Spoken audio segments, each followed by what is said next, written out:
Malgré un temps particulièrement pluvieux, le salon de la BD Bulle en Bûche s'est maintenu le week-end du 26-27 mai sur la place Gambetta de la ville de La Teste. Une manifestation organisée par le service de la culture, la bibliothèque municipale et l'association Buller sur la Dune. Pour cette 10e édition du salon, près d'une quarantaine de dessinateurs étaient présents en dédicace, notamment les illustrateurs des célèbres personnages Achille Talon, Blueberry et Atalante.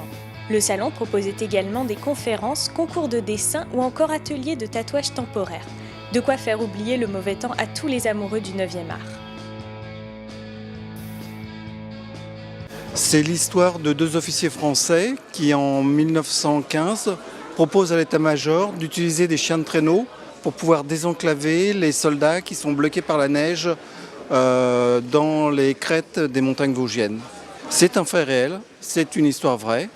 Dans l'album, vous avez une partie, dans chaque album, vous avez une partie bande dessinée qui a été un petit peu romancée. Et à la fin de chaque album, il y a une partie de documentaire avec les documents de l'époque. Il y a une dizaine d'années, j'ai traversé l'Alaska en chien de traîneau. Et le chef d'expédition, qui était un monsieur qui s'appelait Norman Vogue, avait 92 ans à l'époque, il m'a expliqué que la personne qui lui avait appris à faire du chien de traîneau dans les années 30 était venue en France amener des chiens pour l'armée française. Et à partir de là, j'ai retiré les ficelles à partir des archives de l'armée française et on a ressorti toute l'histoire. Moi, mon pseudo, c'est Liaz. Donc, j'ai fait 3 mangas. Le premier manga, donc, c'est Lost Soul, que j'ai créé il y a un petit moment maintenant, où j'ai fait le scénario et le dessin avec une deuxième collègue. C'est l'histoire fantastique d'un nécromancien qui cherche sa bien-aimée, qu'il a perdue. Voilà, donc c'est un manga très fille, mais quand même avec un personnage très masculin. Donc, les deux publics peuvent être intéressés, voilà. Et le troisième manga que j'ai fait, il est sorti l'année dernière. C'est un manga sur l'histoire de Bernadette Soubirous. C'est une commande particulière des éditions Salvatore, où ils voulaient mettre en scène donc, la vie de Bernadette, qu'on en apprenne un peu plus et qu'il soit plus accessible aux enfants. Je fais beaucoup de choses. Je fais du portrait avec des commandes. Les gens viennent me commander un portrait, voilà. Je fais des fresques murales. J'en ai fait 2 dans un asile psychiatrique. Ça s'est très très bien passé avec les résidents. J'adore avoir le contact en fait avec les gens. Je fais du roman. Je fais plein de choses en fait. Je donne des cours de dessin.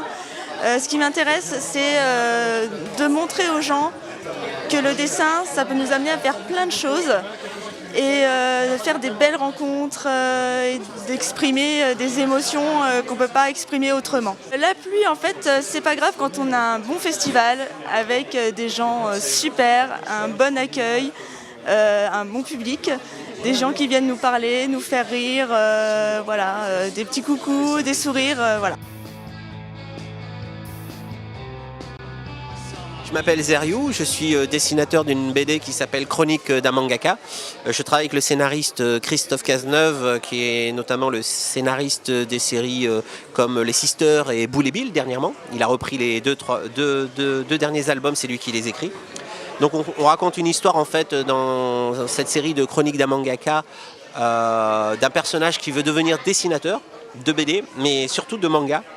Mais il s'aperçoit qu'il est confronté avec les difficultés de la vie normale, on va dire. C'est-à-dire que voilà, il faut qu'il paye son loyer, il faut qu'il trouve un appartement. Je dis il faut qu'il trouve son appartement, mais parce que voilà, ses parents lui mettent la pression, lui disant peut-être qu'il devrait trouver un vrai métier. Donc du coup voilà, on essaye de narrer l'histoire d'un jeune qui veut réaliser, concrétiser son rêve.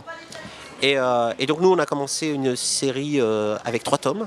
Et l'année dernière, le 4e volet est sorti en février sous le label d'une maison d'édition qu'on a réalisée l'année dernière qui s'appelle Funibule et qui a été en fait créé grâce à l'aide d'un crowdfunding. On a fait une souscription participative Ulule. Et ce qui nous a permis en fait d'avoir les fonds suffisants et nécessaires pour réaliser en fait nos ouvrages. On a le plaisir quand même de se dire voilà, on va attaquer cette année le 5e volet avec Christophe et parce qu'on voit qu'il y a une continuité avec le public où les gens sont un peu vraiment ouverts à notre travail. Particularité de notre structure d'édition, c'est qu'on n'est pas dans le réseau des libraires. Donc on ne s'interdit pas de travailler avec eux, mais on a décidé de faire ce qu'on appelle du circuit court. C'est-à-dire voilà, pour que les auteurs gagnent un petit peu plus sur leurs ouvrages, je fais soit des festivals pour vendre les livres sur les salons, soit les gens peuvent aller sur notre site internet zeriu.com, télécharger un bon de commande et nous commander nos livres. Je dis une petite notation, c'est s'ils mettent sur le bon de commande une petite dédicace s'il vous plaît, je leur fais en plus une dédicace en leur envoyant par la poste.